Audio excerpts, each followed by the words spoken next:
getting.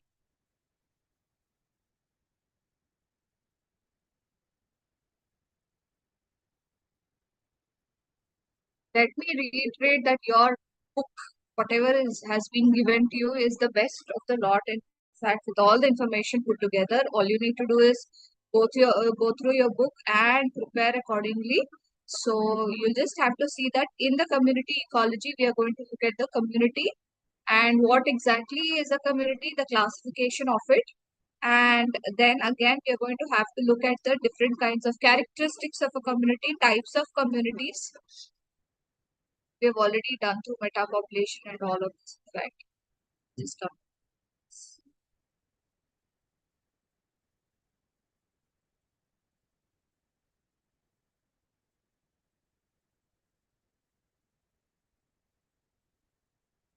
The classification function of different communities, and then we are going to have a look at different kinds of what do you call it, attributes of the community as to how it is going to help in productivity, stability, and physiognomy. Then what exactly is species diversity? This will have to look at from your textbook only, and then what is the kind of like the species, how are they according to the environment factors. So you have the both qualitative and quantitative components. So the one. So here, if you have actually have a look at it, we are going to have to start from what an environment is. We have two biotic components and abiotic components in this, and then how the plants are going to grow. A group of plants in a particular area, they are the plant community. A group of animals in an area, animal community. Overall, completely is known as your synecology. And different scientists have given different, you have to call them ecologists or scientists basically. So they have given different kinds of definitions for the community. Mobius had given one definition in the year 1877 itself, and Shelford had given that the community is a group of integrally classified plants that are similar in size type. So finally, what we are going to have to look at is, irrespective of the the definitions, community is where both plants and animals live together in a particular area at a particular time, sharing a few characteristics. What are they? So first is species diversity. You have different kinds of species present in a community. Growth form structure also can be same for similar type of species but different for different species.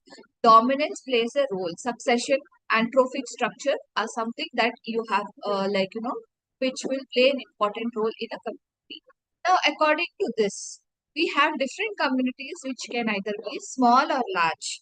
So, example is pond, river, meadows, all of these are smaller communities as such. Large ones are your forests, desert, grassland, and then very small size is your microorganisms community. In fact, when it comes to the structure of the community,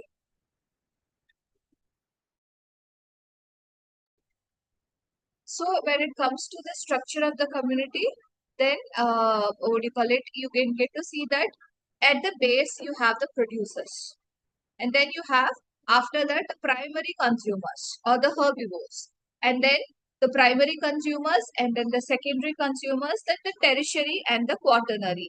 You have given lion eagle, but we have even the human beings being the quaternary consumers. And then at all levels, you have decomposers present. So if you see the characteristics of the community, again you have analytical characters such as your quantitative and qualitative. Quantitative is something that you can measure. Okay, so you can measure the frequency. Frequency is, at a particular time and at a particular place, the number of, say, plants present. And then, if it is going to change over the time also, you can check density, abundance, cover and basal, all of these are the quantitative factors. Qualitative are those which do not depend upon the numbers. You cannot count the quality. If the quality of water is good or bad, you get to say, and for example, that's one thing that I have told, or how the effect of air pollution on individual plants. So such kind of stuff is qualitative in nature. So that's your physiognomy, phenology, stratification, sociability, abundance, vitality, life forms, all of these. And then after that, you have the synthetic characters, which are persons, constants, fidelity, dominance, and other such stuff.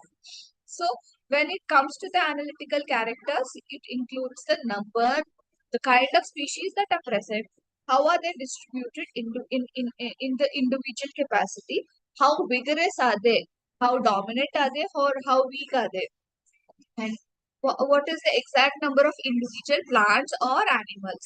Then the height, area, volume that they occupy, how much of growth is occurring in a certain period of time, etc. And again, like I told you, these are the qualitative and the quantitative characters that are present. And then if you come to the quantitative characters, that is the frequency.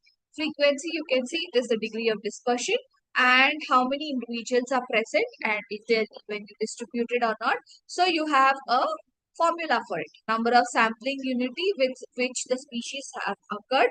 But total, it is sampling units, please. Sampling units by total number of sampling units into 100. So Roncaer had given this law and suggested that again it is divided into 5 classes: A greater than B greater than C, greater than or equal to like or less than the C is greater than or equal to, or it can be even less than D, less than E. So E being the highest frequency over here. A is only 1 to 20, but then we have different kinds of classes over here. Then E being the highest, 81 to 100. So it is just 20 over here. You have to notice that the frequency interval is the same. But what they occupy is the most. 1 to 20 is occupying the most over here. That is the total number of species. Then you have the density. It is calculated as total number of individuals of the species in all the sampling units by total number of sampling units identified. So this gives the number of individuals of the species in any unit area as its density, which gives you the degree of competition. Abundance. How many species are more or abundant in a particular area? Again, it is total number of individuals of the species in all the sampling units by the number of sampling units in which the species have occurred. So again, this abundance is quantitative in nature. So we have cover and basal area. Basically, it means that the area that has been covered as such. We cannot cover the whole thing. We will sometimes extrapolate it. So the cover implies the area covered or occupied by leaves, stems and flowers when you are viewing from the top. Basal area refers to the ground, which is actually pent or penetrated, and it is readily seen when the leaves are clipped at the ground surface. So you have two characteristics which are going to determine the dominance. For herbaceous species, that is herbs which grow only up to a certain height, it's either from 2.5 centimeters above the ground or actually on the ground. So as such, if you see forest area, it's 4.5 feet above the ground, which you are going to consider.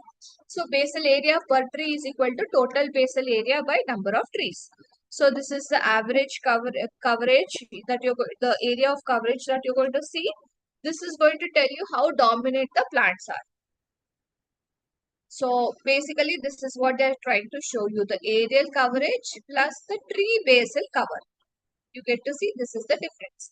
And for herbs, it is the basal cover. You have to see the portion which is like at the root surface or the soil surface, and the canopy cover it is taking. And finally, how much is the foliar cover. Now you have the qualitative characters. So these are going to be like the general appearance of the vegetation. So you cannot exactly measure them. How are they going to be? It is going to be like, how shrubs are there, or, some shrubs can be dominating in nature. So how are you going to classify as if whether it's a forest or whether it is just a small grassland, etc. Phenology is where in appearance, how it is going to be. So it was what do you call it?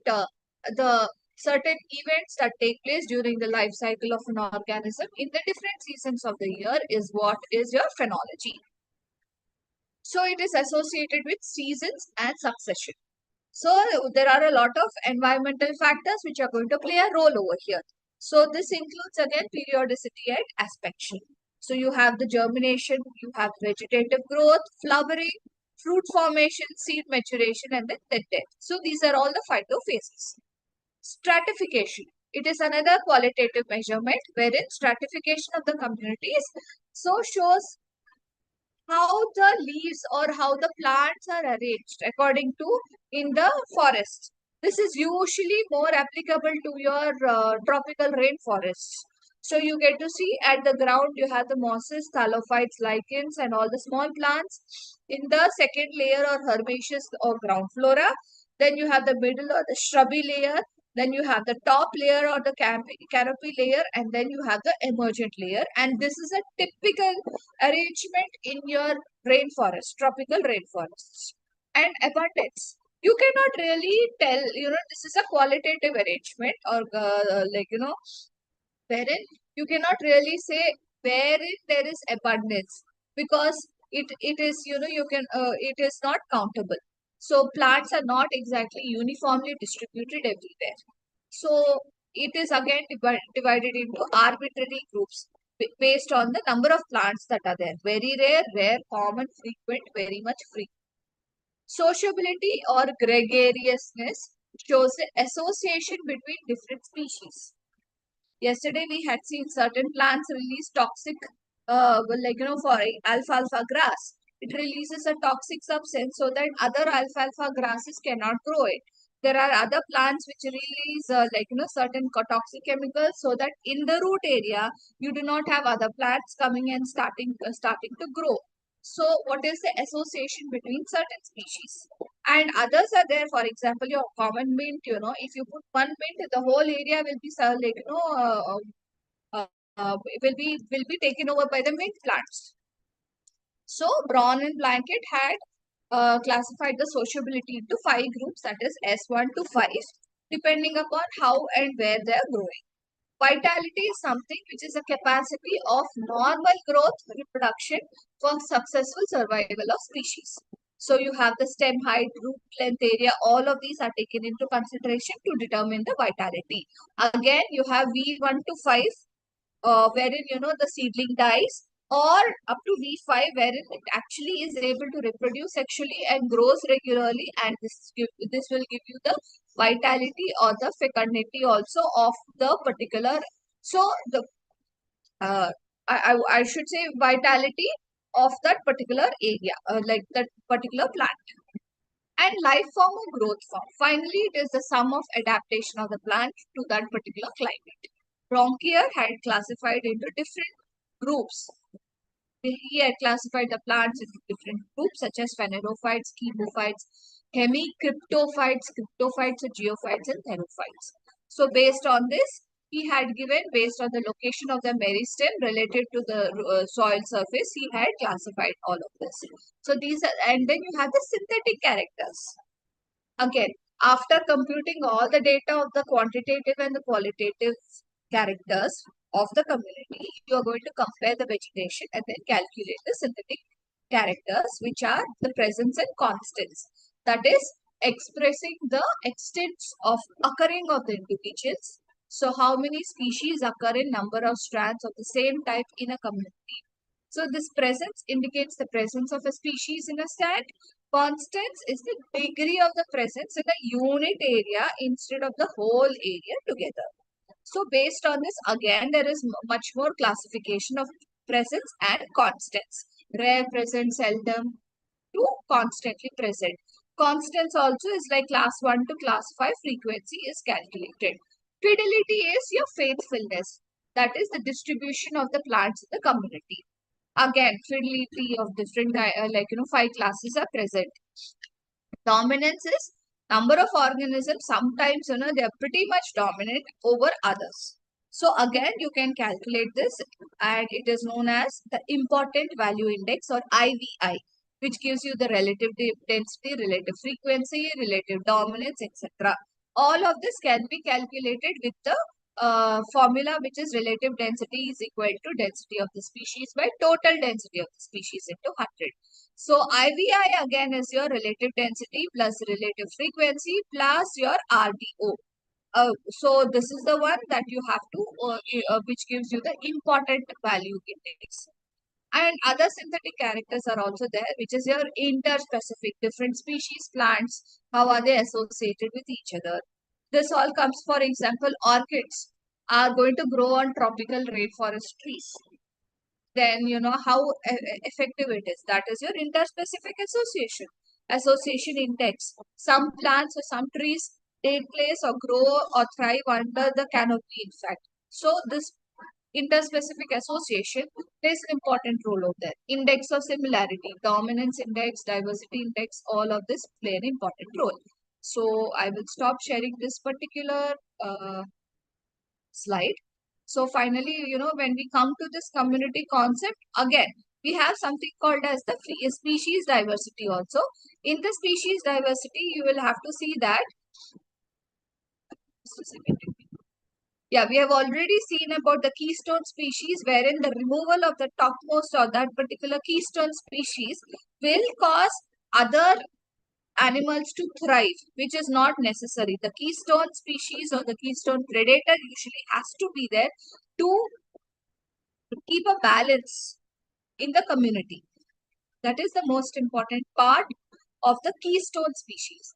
And ecotones are wherein, you know, two integrating community meet together, they form a ecotone. So you have again types of their halocline, thermocline, pycnocline and chemocline, and which will help in telling us as to where that ecotone or where that community is actually present based on the temperature, salinity, density gradient, chemical gradient. And then we have the edge effect, which is like types of edge effects also we are there, which is there. So in this levels of species diversity, we are talking about the biodiversity over here, different kinds of species that are present. And then the richness, that is the total number of species by species, even relative abundance. We just had a look at it a little while earlier. And then now when it comes to the levels of species diversity, we have different kinds again, alpha diversity, beta diversity and gamma diversity based on a particular area, and then beta diversity is the comparison of diversity between two ecosystems, and gamma diversity is the overall diversity in a different ecosystems in a particular region. Again, this is measured by different kinds of indices, which is mathematical measures basically to know like the evenness, the rarity indices, and the functional diversity of the different species that are present. So you have even the species abundance, which is the number of organisms per species, and species richness is the number of species in the community. Diversity includes both species richness and species abundance. So accordingly, you will calculate all of it. For example, both communities have type A, or the three types of plants are given. You can see A, B, and C. But in community 1, if you see A, B, C are in equal proportion, 3 each. Whereas in community 2, species C is more in number, whereas species A and B are equal. So species C is more abundant. So then you have the formulae for it, basically index value, and then you know the category also. So this gives you the richness index value, in fact. Again, you have a formula which is R equals to S minus 1 by logarithmic index, that is a natural logarithmic value N. Then you have a Shannon diversity index. Again, wherein you know it shows the increase as both richness and evenness increase. It is very widely used as such. And then you have the, what do you call it, Simpson's diversity index, which is calculated by, what do you call it, the D equals to epsilon by I square. So that is Simpson's diversity index is equal to 1 minus T. And then you have the dominance index, even index. All of these are mathematical formula that have been given to calculate the species indices and the functional, like, you know, what do you call it, and the richness and the abundance of a species that is there. So functional diversity is going to be wherein, you know, how many different kinds of species are present in an ecosystem. And finally, where are these going to be helpful for us? So you will find out, like, what is the kind of relationship between the biodiversity and the ecosystem. Then you're going to calculate the multiple indices and then find out the different biodiversity components, and then what is the biodiversity hotspot. Most number of species in a particular given area is known as a biodiversity hotspot, and then you are going to prioritize that, and then you are going to conserve that particular region, and then finally relating the landscape scale factors to the biodiversity patterns. So end of the day, what are the limitations of biodiversity indices and the strengths? So you need to take, they're all like, sensitive to the sample sizing. How much of area are you sampling? According to that, you need to check. And then finally, different degrees of across the sample, you're going to get the species. So it is not exactly going to be the same. Over a period of time, new plants come, old plants die. And all of this, you are going to see it's going to be an average of the lot. That is the reason why you have so many indices present. And then indices behave differently. They have distinct sensitivities to different rare species, abundance, evenness, and also the sample size.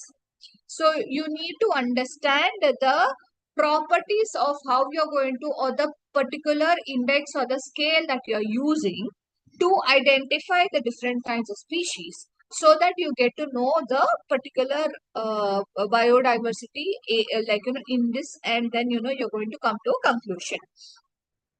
So this is all again data sensitive, and you need to take care of the fact that we have to understand the limitations, accordingly come to a conclusion. So then you have the individualistic and organism nature of the communities. You get to see that they are all like, you have super organisms with sharp boundaries that have been evolved together. They form this stable state, and you also have the communities as loose chance assemblage of species. So these are the two concepts that have been proposed as organismic and individualist, individualistic concept, in fact. So according to this, you have clementism, wherein the key characters are like, your co-evolution, then you have discrete boundaries for a particular community, and then how it is going to be succeeding. And whereas in the individualistic community concept, Glisonium, as it is known as, based on the scientists who had developed this, it shows the community having an independent distribution, continuously changing the kind of species that are present inside across a landscape, rather than in broken steps or rather than in different steps. And then you have a coincidence. So finally, we have already seen the qualitative and quantitative characters of the community, in fact. So I'm not exactly going into this right now because we've just covered in the beginning of the class. So we have something called as methods of studying the vegetation, where you have transect, bisect, trisect, ring counts. So to know the age of the plant, to know the number of times each species comes across in the line, all of this is going to be covered using the transect.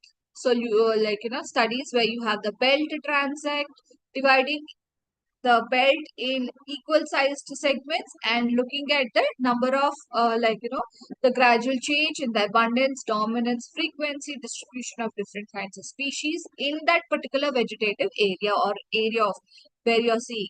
And then you have the bisect method and the trisect method, which will give you the relative height, depth, lateral spread. It gives you the rough picture of the complete community, how much of space is occupied by different species, arrangement, and the extent of the root system, all of it. Because the root system is extensive and we cannot really see with our naked eye. So if you see a mangrove, and if you see, for example, the banyan tree, the kind of roots that are present are like, spread all over, as according to the branching also. So accordingly, you will get to see the kind of the rooting also. Trisect method also shows the dynamic characters. In fact, a particular plot is photographed in frequent intervals, and then you're going to see. So you have a permanent camera which is there, which will keep on taking pictures of it, and then you're going to get a method. Then you have the quadrat method again. In this, what is going to happen is it has four different types. So you're going to name each and every species in the list quadrat. Then you have the number of individuals. Then you have the position and the areas covered and the clip quadrant. And then you have the ring counts. This is going to tell you the age of the trees. By counting the annual growth rings of the aerial or the subterranean system, you're going to know the age of the trees. Then you have the loop method, pointless or loop point method, and then you have the point center or the quarter method. All of this again, from the observation point, you're going to come to a conclusion regarding the trees that are present. So this is all about your lesson 7, in fact, which is your community ecology, wherein you got to know about the different kinds of communities that are present basically, and then how is the organization in a community, how are they integrated with the biodiversity, then what is exactly the qualitative and the quantitative characteristics of a community, then what is species diversity and how it is going to help in letting us know that is your alpha beta gamma species diversity is present, measurement of the species diversity with different kinds of indices such as Shannon-Wiener, Margolef's method, Pilow's evenness index, all of this. And then you have the vegetation. How are you going to study the vegetation in an ecology or in a community? So again, it is characterized based on qualitative and quantitative methods. And finally, it provides us a more better understanding or a holistic understanding of how the species coexist, interact, organize within a natural habitat, how they are being with each other. And this is going to help you understand the community structure, diversity, organization, measurement. This is all about your community ecology. Now we will come to the lesson 8, which is your terrestrial and aquatic ecosystems or communities. In this terrestrial or aquatic we are going to have a look at basic ideas as such. How are they going to interact with each other? So there is going to be competition, predation, parasitism, mutualism, and commensalism. We have gone through this in the lesson 2 and 3, in fact, if I'm not wrong. So you have a general or a basic idea about all of this. If not, for yesterday's classes, we have already studied this in our undergrad classes as well. So again, communities are broadly classified into terrestrial and aquatic based on the water that is present. Again, there are abiotic and biotic factors. Abiotic factors including the temperature, moisture, light, soil, salinity, altitude. The biotic factors being the species interactions and the evolutionary adaptation of each and every individual living organism. So terrestrial communities on land, and they are going to be influenced by your climatic conditions. So what are the major terrestrial communities? If you get to see, they are forest, grassland, desert ecosystems. So and then you have the high altitude communities also. Then when it comes to the aquatic ecosystem, you have the freshwater ecosystem and the marine ecosystem. Freshwater being the lakes, ponds, rivers, and then the marine ecosystem being the seas and the oceans. Sea is the sea ecosystem is slightly going to be different from the ocean ecosystem. And at the same time, whenever the river and the seas meet, then you have the estuaries. That estuary ecosystem is going to be slightly different. Then you have the mangrove ecosystem found in the coastal ecosystem found in tropical and subtropical regions. They serve as ecotones, which is a transition zone that is present. And you have beautiful mangrove plants over there which have specific adaptations to be able to survive in such conditions. They have salt tolerance and they have pneumatophores, which is the breathing roots. They are highly productive, act as nurseries for many aquatic organisms. And then you have in the terrestrial ecosystem itself, plant communities and animal communities.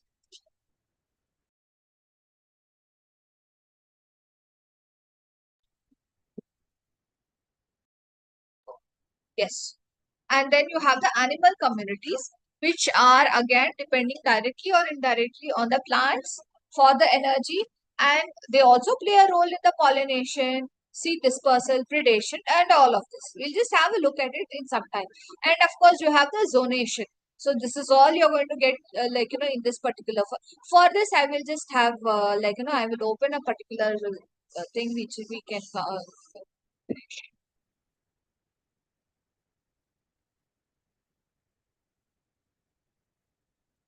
So we have this particular aquatic and terrestrial ecosystem. You get to see in this terrestrial ecosystems are your forests, grasslands, semi-arids, deserts, mountains, and islands. And then the aquatic, you have the ponds, lakes, wetland, river, delta regions, which are going to be a lot very important. So community of plants, you have shrubs, climbers, ground cover. Again, it is of two types, non-living or abiotic, which is the factors. So the forests on the mountains and the hills, they're going to be different from those along the river and the valleys. You have the coniferous plants, and the different kind of foliage is present in the mountain and hill. Again, vegetation is also going to be dependent upon the rainfall, the kind of temperature present in that particular area, and the type of soil.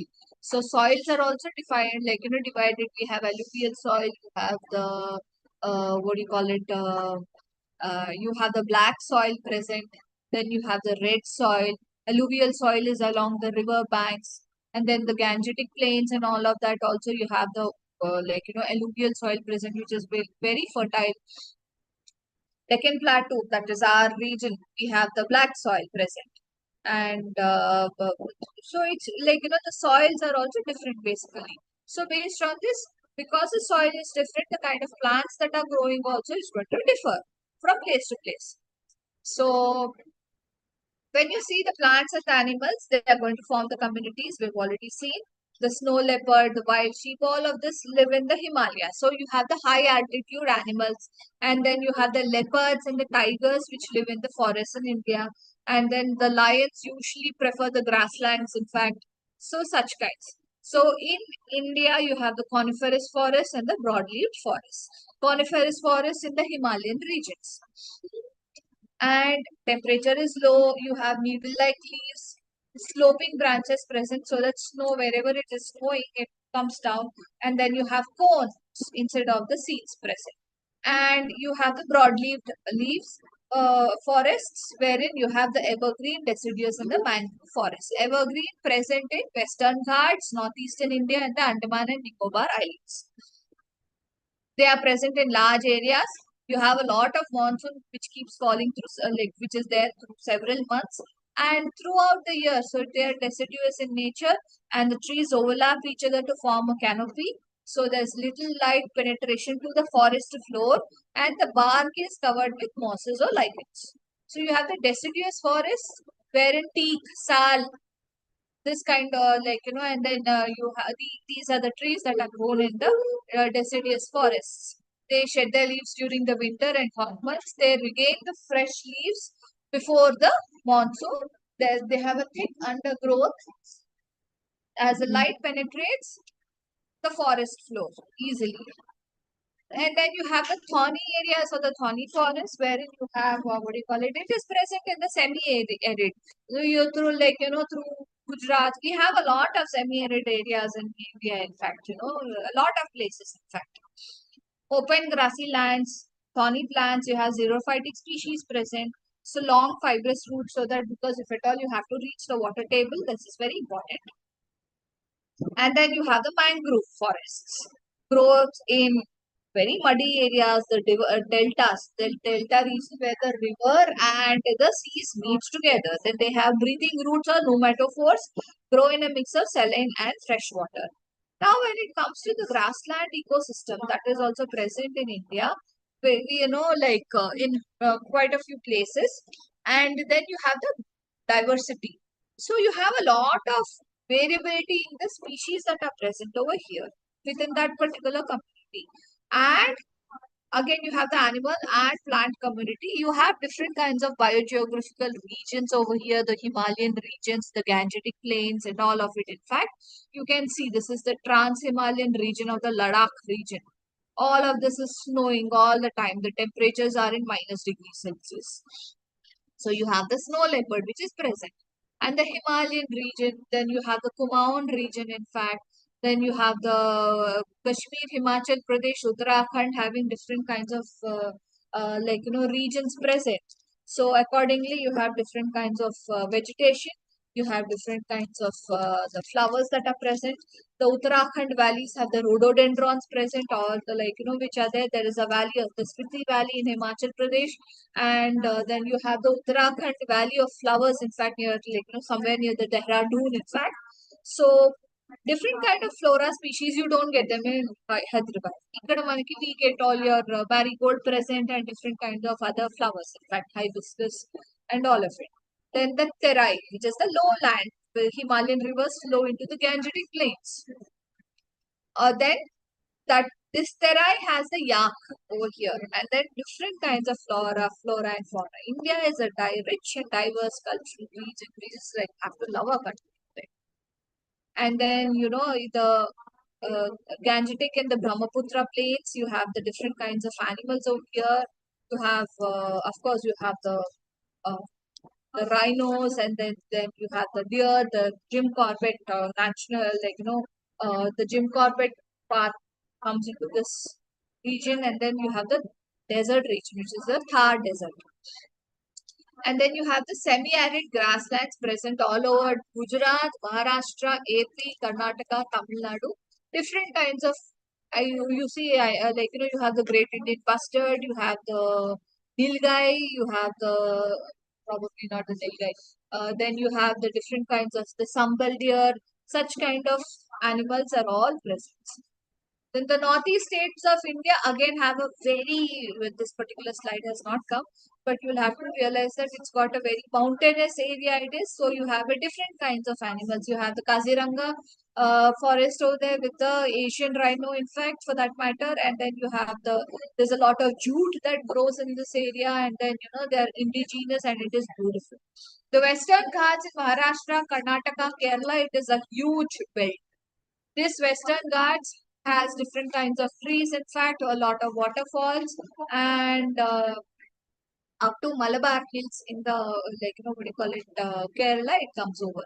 So this is again beautiful, rich and abundant. You have the Coorg or the Kodagu district in Karnataka. In the Maharashtra also you have the Sindhudurg and all of these coming down. It's the Western Ghats belt. And then you have the Andaman and Nicobar Island. You have the what do you call it? You have an active volcanic region over here, and it's a tropical forest region wherein you have extremely diverse species of flora and fauna present. Long western and eastern coastal belt with sandy beaches, forests, and mangroves. This is present. Eastern Ghats is again different. Western Ghats, you have the Nilgiris. In the Eastern Ghats, it is you have the Vizag, Araku, and then the Odisha belt. All of this which come over this side on the east coast. So what are the threats to biodiversity if you see? So the land sea change which is occurring because of loss of the habitat and agricultural land use. You turn a forest into an agricultural land. It is going because what is happening is you're going to remove 10 species to only grow one species. Then you have the environmental pollution, unsuitable for survival, both directly and indirectly. And then over-exploitation of a species. So what you're trying to do is that carp species, if at all you put, it is a dominant species, it will, and it is that comes under invasive, right? So the species over-exploitation is wherein you are going to go on and on, fishing only for one particular species. So it's going to be a problem. So the salmon is overexploited species and fish. Then you have overexploitation of timber, or you go for only one particular type of food that is causing overexploitation. Then you have climate change, which is an important factor, which will actually cause a large scale damage to everything and everything. And then you have the invasive species and the disease. So the calves are invasive species. You put them into the pond, only they will survive. The rest of them are killed. So that is a problem again. So these are the threats to biodiversity. Anyway, this is all about your aquatic and terrestrial ecosystem. Now we will just have a look at it in the, just a second please. Post with first. So you have already seen all of this, the different types of forests I have covered. Then the evergreen thorny forest, the mangrove forests, and the same picture they have given over here. You see deciduous mangrove forest. And then you have the grassland ecosystem. Characteristics of it, grass is both tall, short. They have the primary vegetation, different kinds of herbivores, adaptations, what is the seasonal change that occurs over here. And again, the grassland types in India are of different types. Shoal grasslands, then you have the Himalayan pastures in the Terai belt or the Himalayan foothills. You have the Terai belt over here. Then you have the semi-arid grasslands in the western parts, central India, and the Deccan Plateau. In the desert ecosystem, it is present even in the Rajasthan, it is present even in the Ladakh. So you have different kinds of trees such as kher and babul in the desert ecosystem. Ladakh has a different kinds of plants as such. Okay, and then you have the great and the little run of Kutch basically. And then in the Ladakh, again, like I told you, it is a cold desert. Key characteristics again, water scarcity, xerophytic adaptation, and all the animals are nocturnal in nature so as to help in conserving energy, avoiding the scorching heat of the day. This is present in the Rajasthani areas. And in Ladakh, camouflage. They are going to be in snow all the time. And then you have the tundra ecosystem. It is permafrost present over here. Maximum what is happening is a complete permanent frozen subsoil is present, which is known as the permafrost. So the frozen ground will not help in the plant roots to survive long. And it also influences the drainage pattern. You have very low vegetation over here. So you have mosses, lichens, certain dwarf shrubs, which can tolerate the extreme cold conditions. Then you have those animals which are going to hibernate from, in that area, or they are going to migrate from that area to the other places. So there's a very small or delicate balance that has to be maintained over here. And based on this, you have different plant and animal communities in the forest ecosystem. You get to see that canopy is tall trees. You have the understory. I have described it in the previous lesson also. This is how it is present in the tropical rainforest actually. The layers include the canopy, which is the topmost. Beyond that, you have the emergent layer also. You have to remember that. Then you have the canopy, which includes the sal, teak, oak. Then you have the understory, which is the shrubs and the small trees which go up to a certain height. And then you have the herby layer, which is the grasses and the herbs. And then you have the forest floor, which is made up of mosses, ferns, and fungi. And it is trees, woody vegetation. Again, adaptation is broad leaves for maximum light absorption, evergreen or deciduous based on where they are present, and you have different prop roots or buttress roots for support. Then animal communities, there is you have arboreal, tree dwelling animals. So you have the canopy dwellers, you have the understory animals and the forest floor animals, and then you have respective adaptations according to that. So plant and animal communities in the grassland ecosystem, if you get to see, you have the few or the number of trees, low rainfall, frequent fires and grazing. Second, please.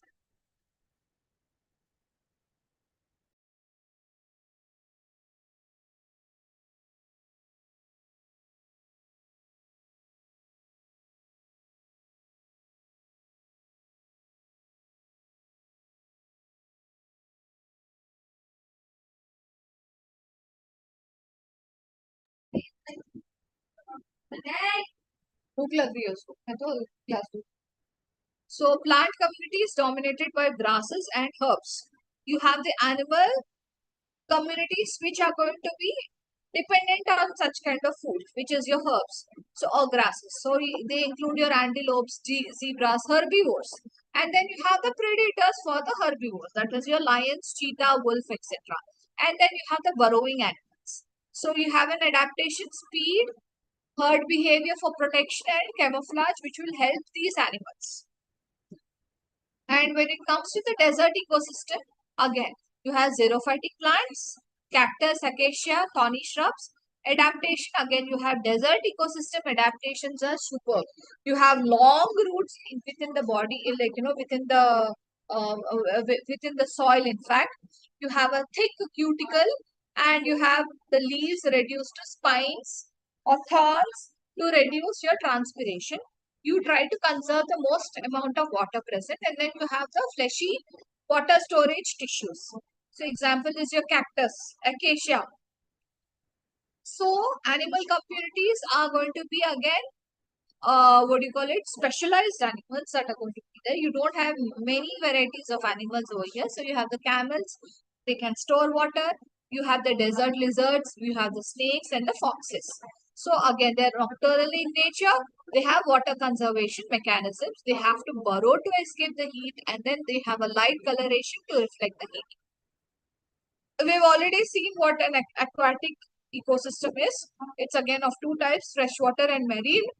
And then you have the freshwater ecosystem, you have the pond ecosystem, lake, river, all of this put together.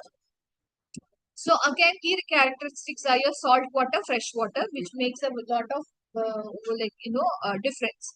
Then aquatic told you, marine and freshwater or inland ecosystems. Then you also have the coral reefs and the kelp forests. They are present in cold coastal. Kelp forests are present in cold coastal waters. They have underwater forests that shelter a huge range of marine life. I'm telling you, it is a beautiful scenario whenever you go inside and actually have a look at the coral reefs. And mind you, you should never touch a coral reef, otherwise it will die. It is the most fragile ecosystem ever present, and it is beautiful. It is a huge world within the water, in fact. Whenever you go for any kind of scuba diving or snorkeling, you get to see the water. And please learn swimming. That's my sincere request to all of you. In fact, it will help you. It's a life-saving technique as well. And you get to see a lot of diversity. Wetlands and mangroves, these include marshes, swamps, bogs. Okay. Again, mangroves are in this estuarine area. And what are the adaptations to the water? Based on this, you have the streamlined body for animals, aquatic organisms for efficient swimming, gills for extracting oxygen from the water, and then you have buoyancy organs. So in the plant and animal communities in the mangrove ecosystem, mangrove comes from the Guarani. Mangal means crooked tree. Guarani is the language of Guarani, which is present in, it's the national language of Paraguay. Okay, so mangrove means crooked trees. Those trees are never going to be straight. And most of them have roots that are entirely underground, but mangroves have roots that are partially above the ground. So you have aerial roots or pneumatophores or the breathing roots that are present. So what is the benefit of this? It is going to be a refuge for different kinds of marine organisms. It is a feeding zone for land and water animals, protects the land area from hurricanes. Furthermore, mangroves efficiently filter out the water pollutants from the coastal waters. And it is a very dominant ecosystem which lines all the coasts of the subtropical and tropical coastlines. And it is the interface. It is the buffer zone which is present between the land and the sea basically. So it is it is a very important ecosystem that is present. It helps in stabilizing the shorelines also. It stops, or I wouldn't say stop, but it lessens or blunts the force of the storms and and build the land by trapping the segments and the organic materials. And then you have the detritus, which provides nutrients for the animals. And then you have both marine species as well as freshwater species living in them for shelter and food. So mangroves are present in South Florida, the Caribbean, Southeast Asia, Africa, and other parts of the world. But Sundarbans, is the largest continuous mangrove forest in the world. And you have the Bhitarkanika, which is the second largest in India. Sundarbans is the largest in the world, in fact. The Royal Bengal tiger is found in the Sundarbans area, in fact. It uses its that mangrove area as perfect camouflage. That is why it is able to thrive over there. And then you have other mangrove ecosystems in Odisha, Bhitarkanika. AP, you have the Krishna Godavari belt or the delta region over there. Then you have the Gujarat, Kerala, and the Andaman Islands having the mangroves. So you have different kinds of plant communities growing over here. Like I told you, you have the breathing roots or the pneumatophores, as seen in Abyssinia, stilt or crop roots. Then you have vivipary seeds germinate while attached to the parent tree itself. So you have the propagules that drop immediately and they take root or float to a newer location. And then you have salt management because it is directly absorbing the seawater, which is n number of times or having more salt concentration. You need to remove the salt through specialized glands on the leaves. So what are the common plant species? You have the red mangrove, rhizophora, you have the Abyssinia, then Laguncularia, and other Soneraceae, then you have the Acanthus species, all of this. What are the different kinds of animals that are present? You have the canopy dwelling animals, then you have the roots or sessile community, which is your barnacles, oysters, they attach themselves to the submerged roots. Then you have the mud surface, that is your crabs. Then amphibious or aquatic animals, and then you have the larger fauna. Now, what is the ecological significance and the ecosystem services that are being provided because of this? So, you have a nursery wherein breeding, spawning, rearing grounds for different kinds of fish is taking place. And and then you have the coastal protection so that you have the impact of the different kinds of storms and different kinds of if at all there is any kind of cyclone coming up, there is a coastal erosion prevention system which is present, and it is a blue carbon sink, meaning large amounts of carbon is stored, and then it is actually an oxygen for mud. That is why you have breathing roots.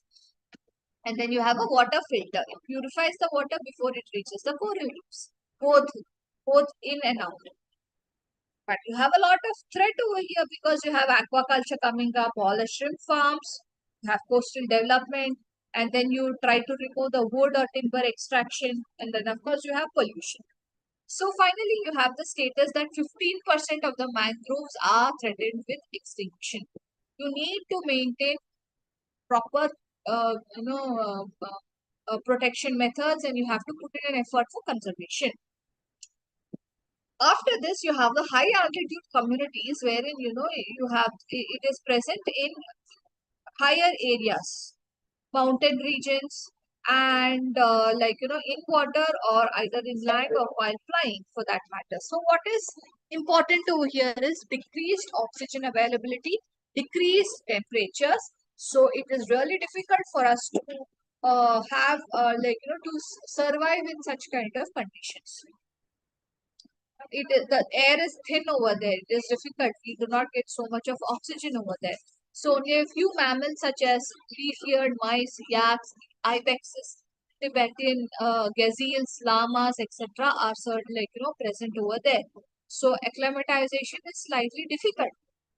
Human populations, Tibet, South America, Ethiopia, they all live in the high altitude areas.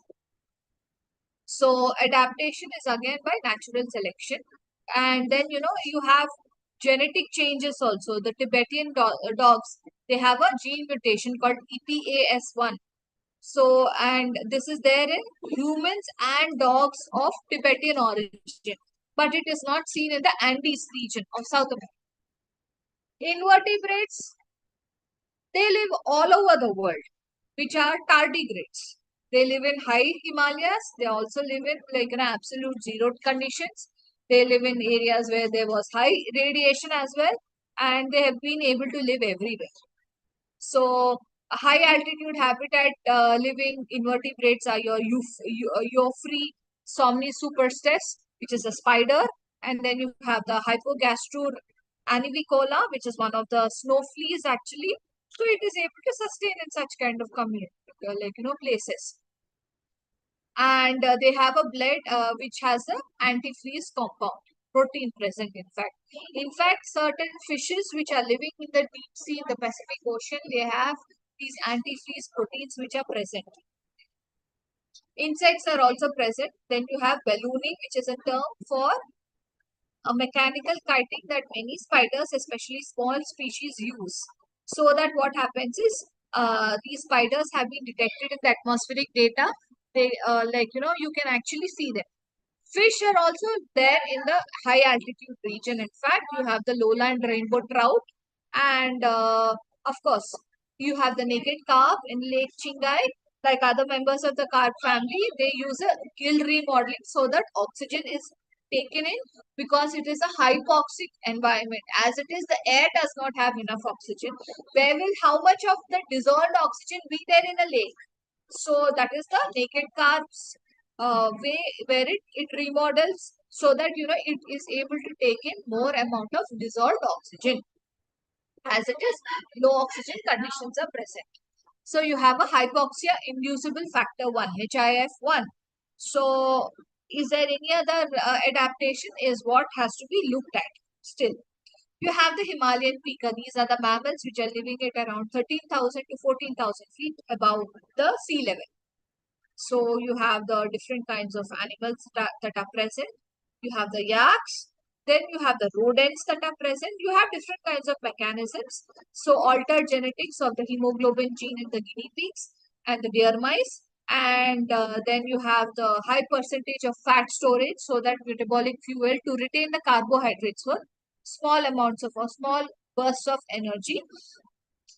And then you have a lung which is altered in such a way that their right ventricle is able to pump more blood to the lungs. So then you have the some rodents shift their thermal neutral zone so that they may be able to maintain a normal basal metabolic rate.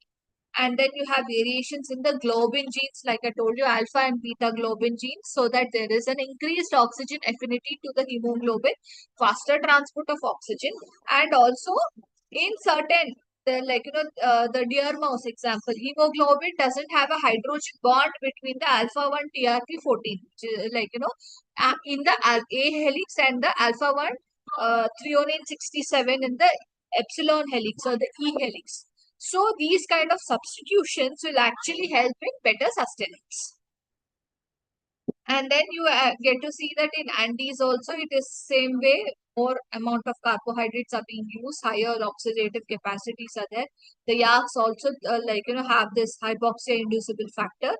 High expression is there in the brain, lung, and the kidney. In fact, and the birds of high altitude, they have a parabronchiole that is perpendicular to the pulmonary artery. So you have a cross current gas exchanger so that they are able to extract more oxygen as compared to the other birds. The high altitude adaptations is also present. And then again you have the muscle fibers which increases the surface area to the volume ratio. So you have the extreme amount or increased amount of the capillaries branching etc. seen in the birds staying in the high altitude. So you have the cinnamon teal, and then you have other animals which are also living.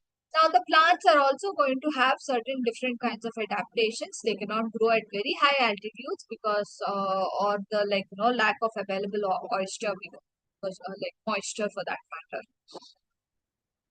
So finally you have the highest plants, which is the sandwood Armeria bryophylla, which grows around 6,118, which is meters, which is around 20,300 or 20,280 feet. Zonation of different kinds of animal communities and stratification, if you get to see. So you have in zonation, how are they going to be arranged? Temperature based on the temperature, moisture, light intensity, altitude, then you have the altitude or depth. So you have the latitudinal zonation, then you have the altitudinal zonation, then you have the horizontal zonation, which is present in the aquatic and the coastal ecosystems. Then you have the vertical, wherein the depth is also making an a difference. That is your ocean depth zones. Then you have different kinds of animals that are going to be there. So in the mangroves, different at different tidal levels, all of this plays an important role. So this helps in adaptation to different kinds of environments, helps in resource partitioning, reduces competition. So these are the most important specifics of the zonation. It helps in ecological studies and conservation also. So again, you can get to see this is up to 5,000 meters, up to 4,000 meters. What is the kind of what do you call it? Vegetation that is present, and then you have the kind of what do you call it, trees, you have the corn, the fruits, the wheat, which can grow in what place. Then stratification helps in the vertical layering of the organisms in the community, so in relation to the height or depth where they are present. So again, this is based on the light availability, temperature, moisture, nutrient availability, and composition. So you have the canopy layer. Above that, you have the emergent layer, canopy layer, understory, shrub layer, herb layer, forest layer, forest floor. All of these are present. Again, grassland ecosystem, you have the upper and the lower layers. The aquatic ecosystem, epilimnion, thermocline is where is the temperature gradient present, and the hypolimnion. Based on the oxygen availability, based on the light penetration, based on the temperature, there is a 10-degree difference between every layer that is present. All of this matters for the different kinds of species to be in what layer it is present. And you have the examples also given. So what is the significance? Again, utilization of the resources so that there is not much of competition, because everyone should thrive. Supports high biodiversity and varied habitats should be present. So this is all about your aquatic and terrestrial ecosystem. Now we will have a look at your ninth lesson, which is your just a second. Block 3 has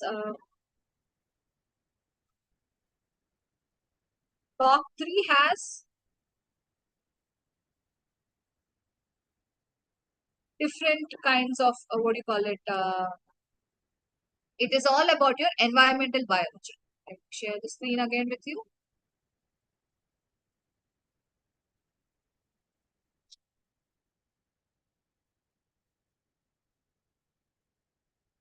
So in the block 3, you're going to look at the environmental biology as such, the different kinds of interactions between the organisms and their environment, then how the environmental changes, how the climate changes, ecological succession and climax, and environmental pollution.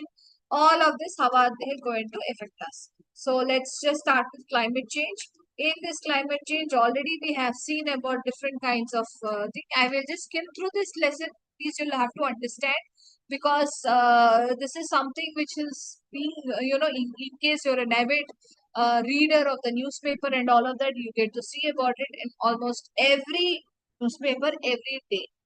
So you have something called as an environmental stress over here, and how do we manage it?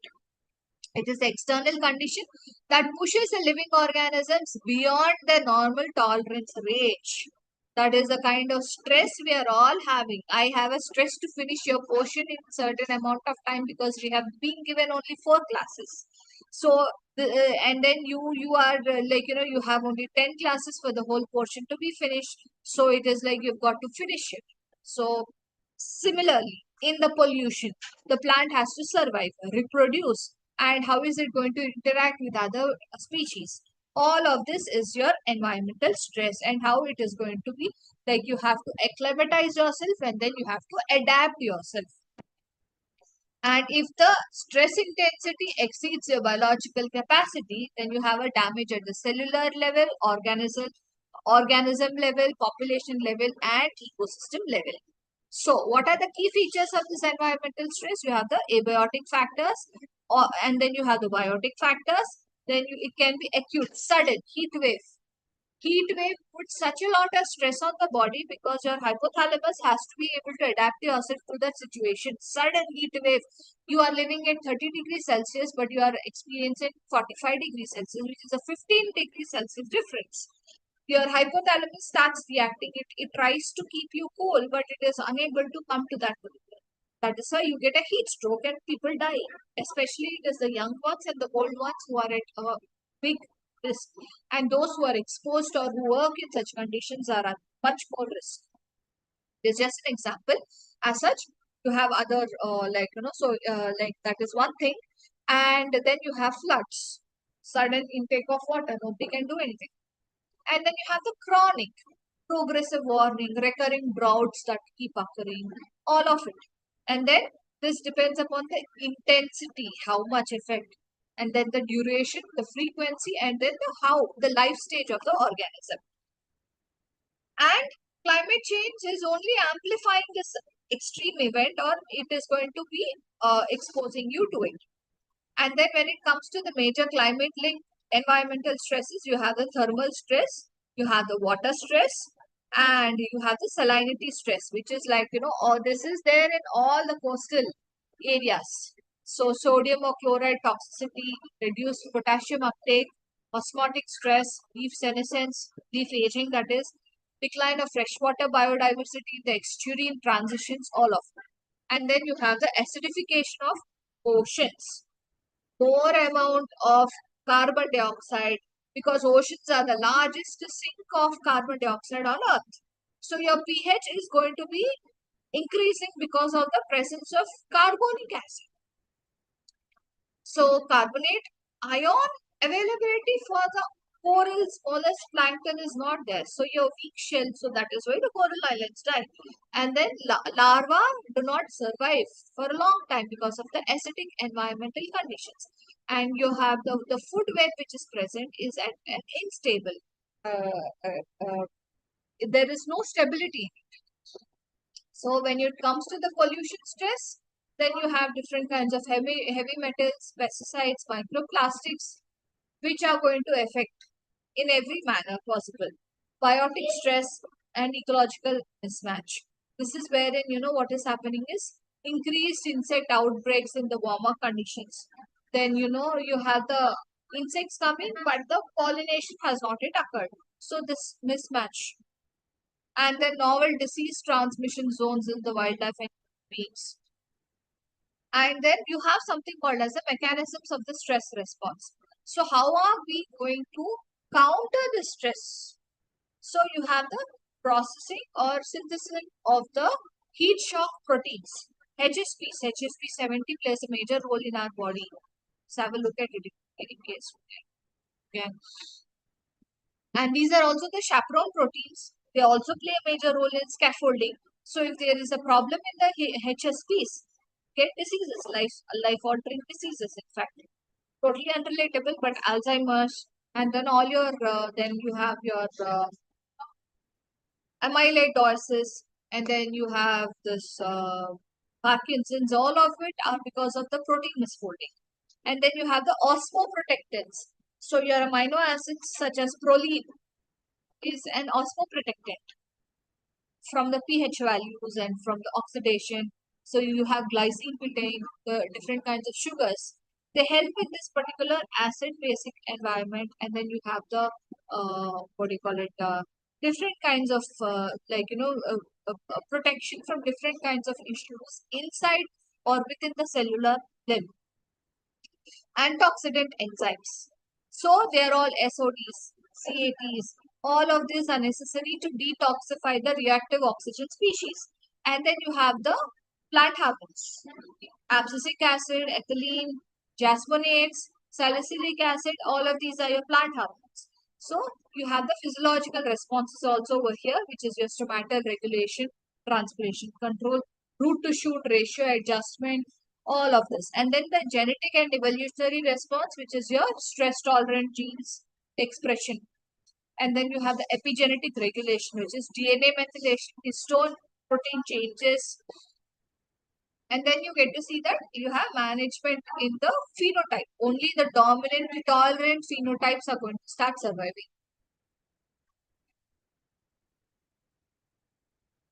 And then finally, you get to see the ecological and the social economic impacts.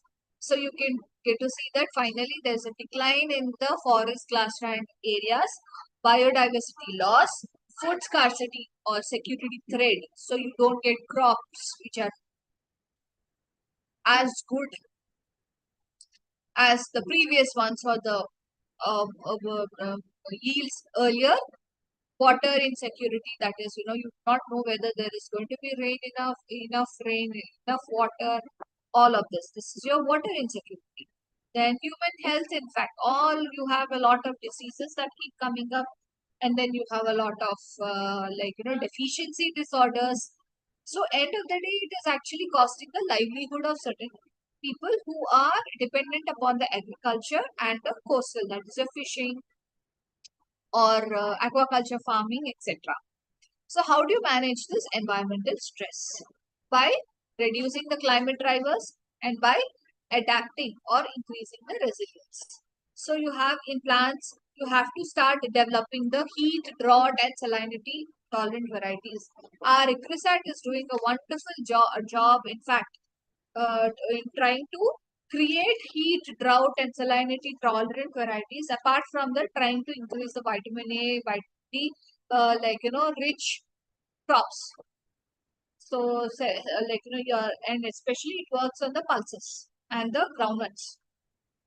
Stress resilient crops, and then you have the PGPR and the mycorrhizae, and so you have the seed priming and microbial inoculants that are being used. And in the ecosystems, so the tolerancy should be increased.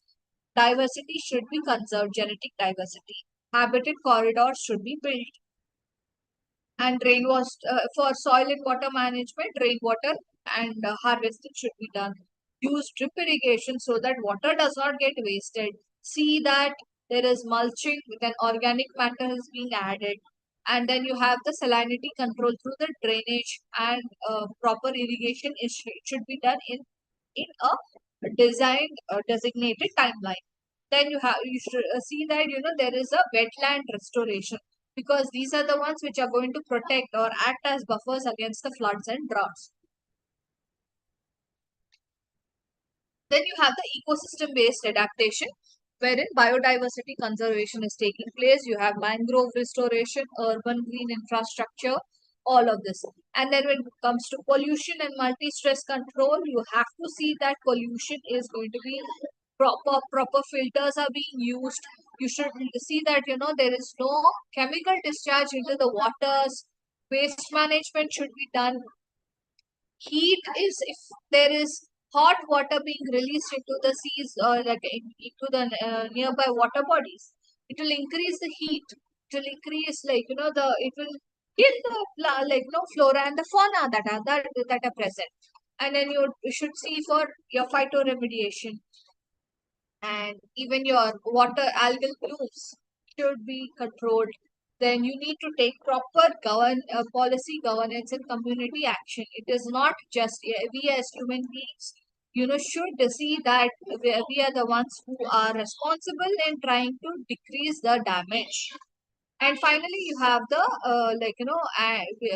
what do you call it? Emerging. What are the emerging directions in the stress management? You get to see omics based. Omics is wherein you have the genomics, transcriptomics, proteomics, all of this is your basic. Uh,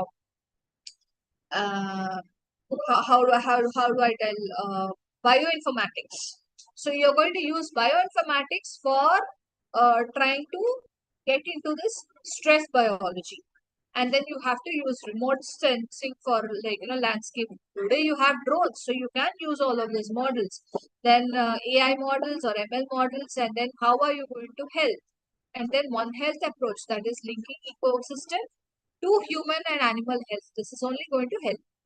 And finally, you get to see the global climatic pattern. You have a global warming which is occurring, and it is regionally contrasting.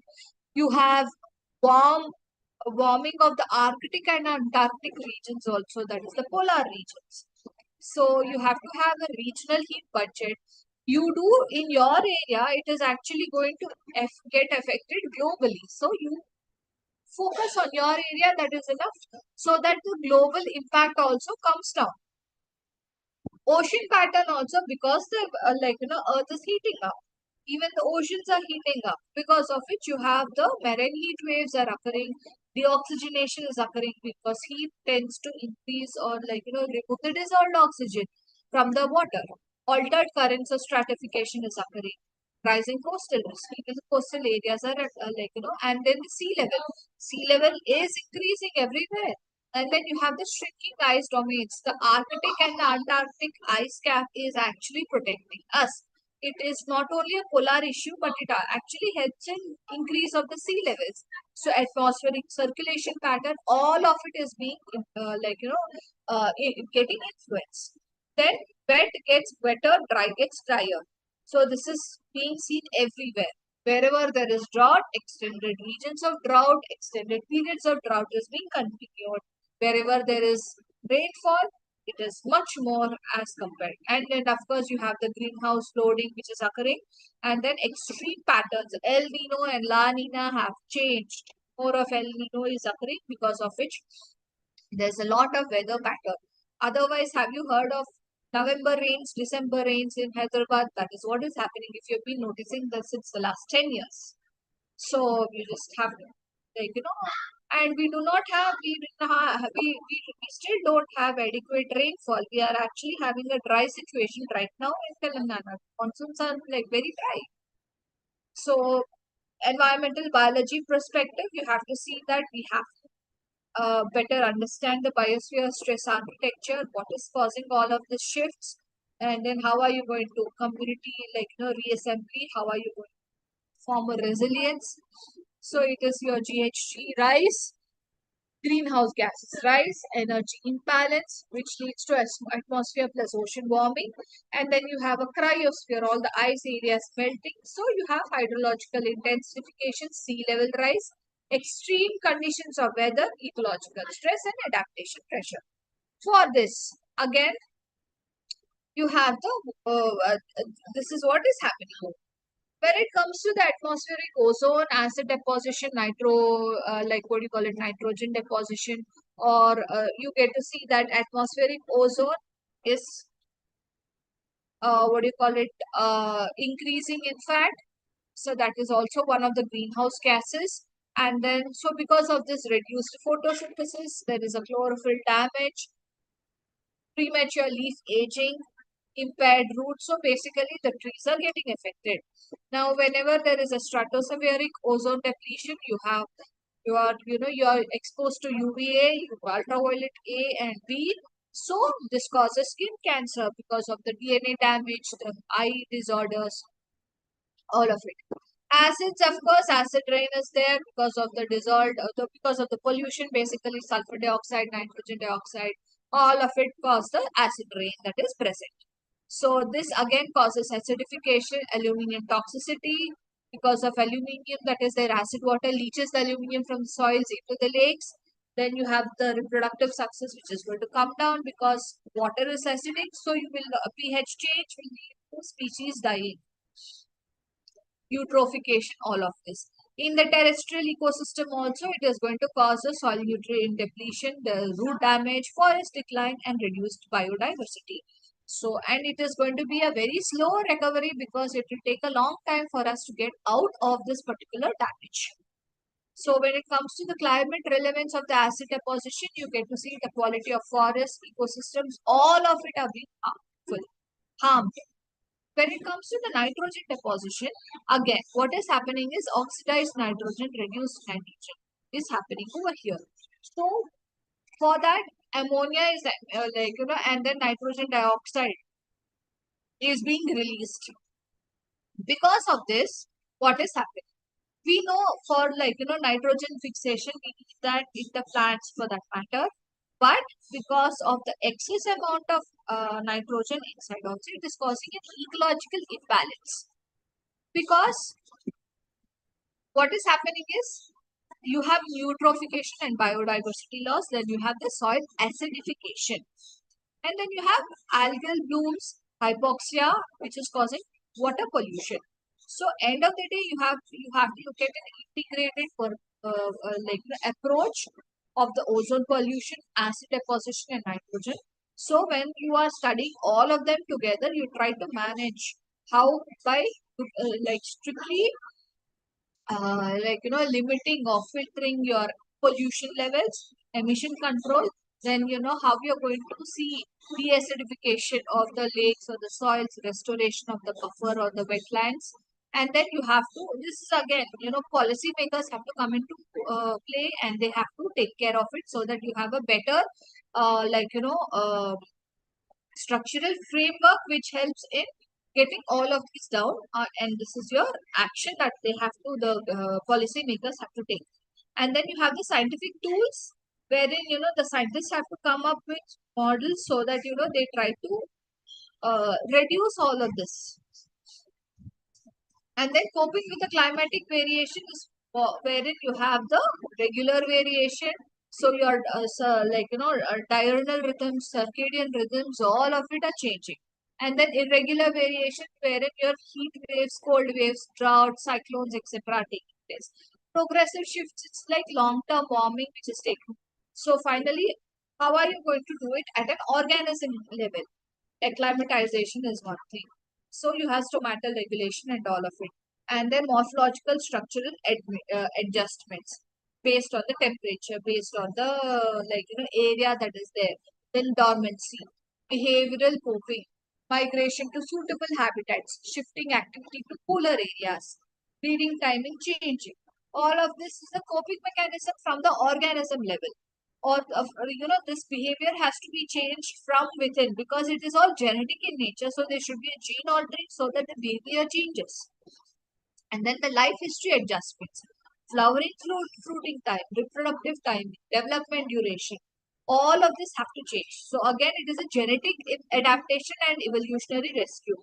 Finally, it is the survival of the fittest. So that's, it comes down to that. So when variation outpaces the adaptation, extinction risk is present. And ecosystem level coping is when you have the buffers that are your biodiversity, habitat, then healthy soil, water cycles, all of these have to be taken. Now, human beings as the topmost in the every chain, whatever you see, they have to come up with ideas so that in the agriculture, in the forest, and in the water linked restoration, because we are the ones who have ultimately caused all this damage. So climate resilient crop varieties, cropping, which is mixed cropping, efficient irrigation systems, then natural replanting or reforesting methods, and then in the water linked systems you have the wetland conservation. All of this has to be done by the human beings end of the day. And finally you have the limits to coping, which is where physiological thresholds are present, water and nutrient constraints are present. And what is the environmental biology approach? Monitoring, risk assessment, then ecosystem-based adaptation and policy integration. So finally, you come to the conclusion that climatic variation causes biological stress, immediate acclimatization of behavioral responses, and then finally we have a medium-term ecological adjustment, but long-term adaptation or decline will be there depending upon the resilience or the management support. So this is your grade 9 lesson, or summary of the environmental stresses and environmental uh, what do you call it, your ninth lesson for that matter, wherein you got to see about your global climate, then the atmospheric ozone, which is present, and then you have your climate variability present. So we have just finished this particular ninth lesson. Let's just have a look at the ecological succession lesson, in fact, and climax. If you can give me 5 minutes more, well, up to 12:05, I'll try to finish a little bit of this also. Over here, you get to see the natural gradual processes by which the ecosystems develop. Basically, it is a orderly directional process of change in the species composition, community structure, ecosystem function over a given time.